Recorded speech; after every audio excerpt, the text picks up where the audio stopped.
Netflix is in rough shape. This week will determine its future. New York CNN Business. Netflix, once a darling of Wall Street, is suddenly on the ropes. The streaming giant will report its second quarter earnings on Tuesday, and it's shaping up to be one of the most consequential moments in the 25-year history of the company. Netflix is having a terrible year. In April, the company reported that it had lost subscribers in the first quarter of 2022, the first time that had happened in any quarter for more than a decade. Netflix's stock subsequently burst into flames. It's currently down about 70% so far this year, wiping out billions of dollars in market value, and the company laid off hundreds of employees.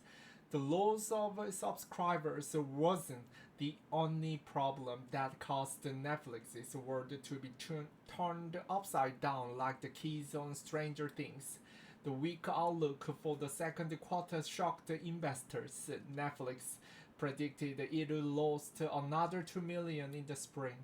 Whatever happens Tuesday could reshape the future of the company as well as the entire streaming sector. As goes Netflix, so goes streaming. There will be hell to pay if they report the number that is significantly higher than the 2 million loss being thrown around. Andrew Hare, the senior vice president of research at Magid, told CNN Business. The streaming market has matured and saturated. Hare noted, so investors will be asking what's next and where is the growth going to come from. Netflix is planning its hopes on potential saver advertising. The company announced Wednesday that it will partner with Microsoft on a new, cheaper ad-supported subscription plan. Despite Reed Hastings, Netflix's CEO, being allergic to the idea for years, advertising is now a major part of Netflix's plan to boost revenue going forward.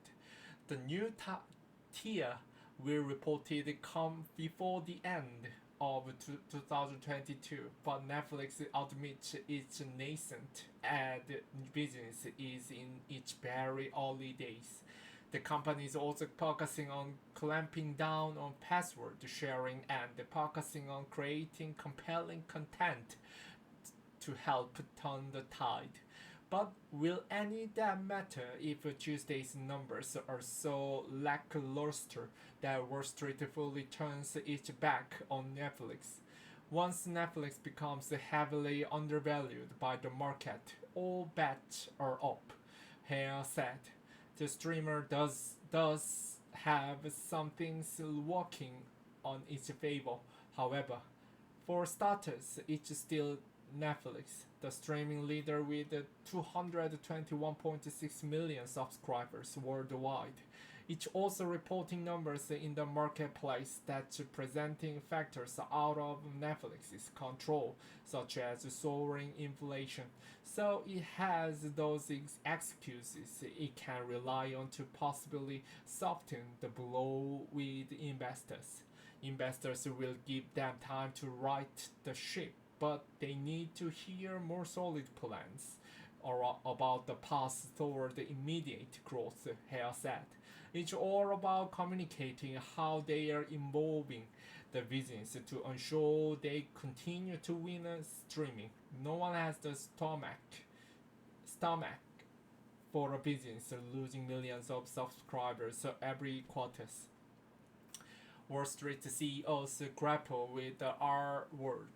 Big banks kicked off earnings season last week, placing executives in front of investors and members of the media for questioning. The report was fairly predictable. Bank executives want to discuss things like net interest margin and credit reserve builds. Everyone else had one thing on their mind: recession. There's no denying that the economy is the story, and investors believe that banking titans are co authors. They want to know what happens next. So here's what we've gleaned so far about the state of the economy to come. JP Morgan CEO Jamie Dimon, geopolitical tension, high inflation, warning, waning consumer confidence, the uncertainty about how high rates have to go, and the never before seen quantitative tightening and their effects on global liquidity, combined with the war in Ukraine and its harmful effect on global energy and food prices, are very likely to have negative consequences on the global economy sometimes down the road. Morgan Stanley CEO James Goldman, we might heard we might head into some form of recession, and I, like many of others, have tried to handicap it. But we are frankly guessing at this stage. But I think it's unlikely to be a deep and dramatic recession, at least in the US. I think Asia is a little behind. It depends on how COVID rolls out, and it's sort of re-emerging a little bit in some countries. And then Europe is obviously is fighting the hardest right now because of the war in the Ukraine, because of the pressure on gas and gas prices, and so on.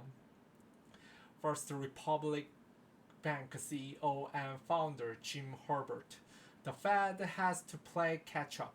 They are behind, and they're doing. They're likely to do so pretty quickly. So I think you are likely to see the recession is probably coming of some kind, and it will stabilize a lot of excesses. I don't think that it's threatening overly to us. I think we're in maybe the second or third inning of what's going to be required to get inflation under control. That's would my personal opinion. BNY Mellon president and CEO elect Robin Vince. We've all seen those charts. The S&P 500 had its worst first half performance in over 50 years. 10-year Treasury had the worst start to the year since the beginning of the index in the early 1970s, and with 150 basis points in rate hikes. This is the fastest tightening cycle over 6 months since the Volcker era at the end of the 1970s. Underneath these headlines, so what we're seeing across our platform is that investors are clearly rebouncing and de-risking. We are seeing asset reallocation from growth to value, higher than expected cash balances, and relatively shallow market liquidity, making it harder for investors to move risk. Whereas Fargo CEO Charles Sharp, we're really looking at the number of scenarios that we need to be thoughtful about include in your modeling, and for a number of quarters in a row, we have had a significant weighting on the downside scenario already, and some of those scenarios are pretty severe, right? And so we've got a weighting on what some might term word recession, more severe recessions. So you could create a lot of labels for them, but it's a number of scenarios that have different severity, severity, severities of downside. Citigroup CEO Jane Fraser, while sentiment has shifted, little of the data I see tells me the US is on the cusp of the recession.